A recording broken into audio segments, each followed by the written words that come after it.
David সিদ্ধান্ত নেয় যে সে প্রথমে তার ওয়াইফকে ক্যাম্প পর্যন্ত পৌঁছে দিয়ে তারপর নিজেকে শেষ করে দিবে, আর যদি তার আগেই সে জম্বিতে কনভার্ট হয়ে যায় তাহলে সে সঙ্গে সঙ্গে নিজেকে শেষ করে দেবে। পরের দিন সকালবেলা তারা সেই ফ্যাক্টরি থেকে বেরিয়ে রওনা হয় ক্যাম্পের উদ্দেশ্যে। তারা একটি জঙ্গলের মাঝখান দিয়ে হেঁটে যাচ্ছে, তবে ডেভিডের শরীরের অবস্থা মোটেও ভালো না। তার হাঁটতেও অনেক কষ্ট হয়ে যাচ্ছে। তবে জ্যাকের কিছুটা সন্দেহ হয়। সে ডেভিডকে বলে যে সে অনেক সময় আগেই বুঝতে পেরেছে যে ডেভিড অলরেডি জম্বি ভাইরাসে ইনফেক্টেড।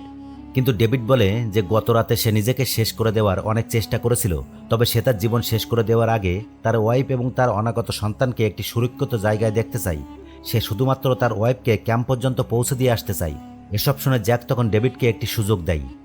এদিকে সন্ধ্যা নেমে এসেছে। এরপর আর এই জঙ্গলে থাকা যাবে না। তাদেরকে এখনই একটা সেফ জায়গা খুঁজতে হবে যেখানে আজকের রাতটা থাকতে পারবে। কিছুটা দূরে আসার পর তারা জঙ্গলের মাঝখানে একটি বাড়ি দেখতে পায়। তারা সবাই খুবই ক্লান্ত। এবিগেল দ্রুত গিয়ে চিৎকার করে সাহায্য চায়।